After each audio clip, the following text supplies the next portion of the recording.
Welkom almal.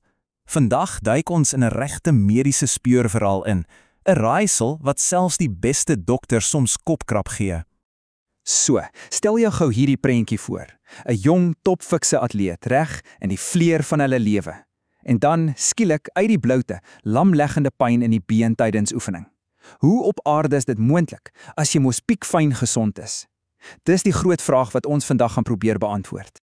En nou, hou vas, want hierdie syfer is nogal iets.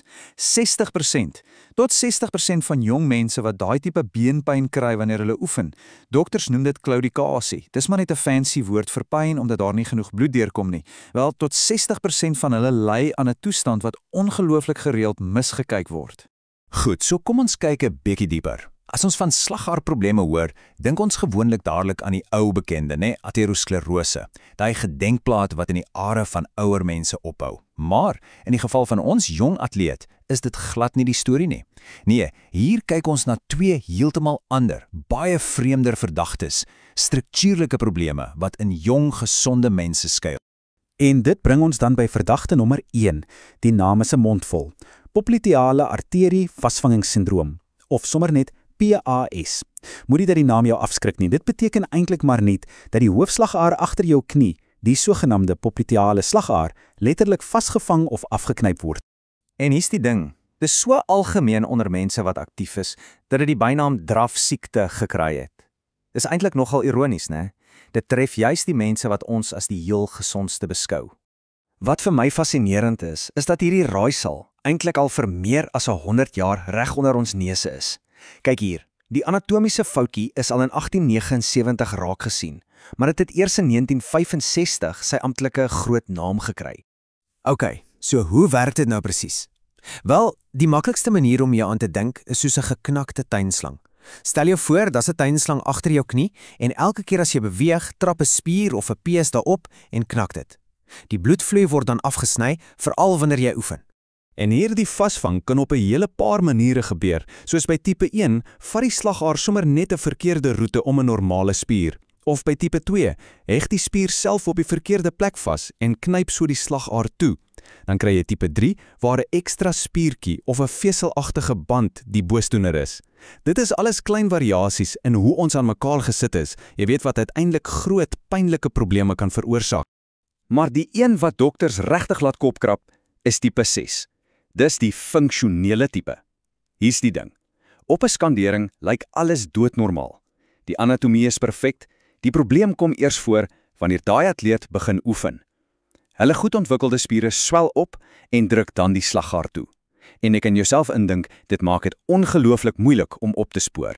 Reg, so kom ons los eers die slagaar valstrik en kyk na ons tweede verdagte. En hierdie een is selfs meer ongewoon, meer misterieus. Dit word adventisiale sistiese siekte of ASS genoem. In 'n eenvoudige term beteken dit 'n sist, 'n klein sakkie vloeistof, groei binne in die wand van die slagaar self. Hoe stel 'n mens dit voor? Wel, dink aan 'n waterballon. 'n Klein waterballonnetjie wat binne in die muur van daai slagaar begin groei. En soos hy groter en groter word, druk hy die slagaar van binne af toe en wurg so die bloedvloei af. En hierdie toestand los 'n baie spesifieke vingerafdruk. Wanneer dokters 'n angiogram neem, dis basies 'n ekstraal van jou bloedvate, dan sien hulle iets baie besonders. Die sis maak 'n gladde, sekelmaanvormige duik in die slagaar. Dit lyk so kenmerkend dat hulle dit die simetaarteken neem, jy weet, na daai geboë swaard. Maar die groot vraag is, waar kom hierdie siste vandaan? En die eerlike antwoord is, niemand is heeltemal seker nie. Daar's 'n paar teorieë wat rondgegooi word. Een sê dit kom van herhaalde klein besigheidings aan die knie. 'n Ander een dink 'n sis uit die gewrig self breek weg en heg aan die slagaar. En dan staan die idee dat dit 'n foutjie is wat al voor geboorte gebeur het. So ja, die jury is beslis nog uit op hierdie een.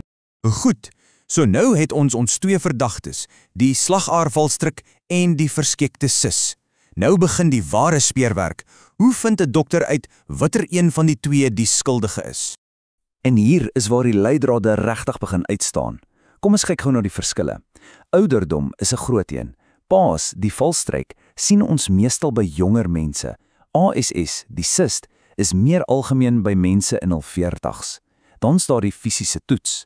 By PAS verdwyn die pols in die voet as jy jou voet op en af buig. Maar by ASS gebeur dit met 'n skerp buiging van die knie. En kyk hoe lank dit neem vir die pyn om weg te gaan. Met die sis kan dit tot 20 minute neem.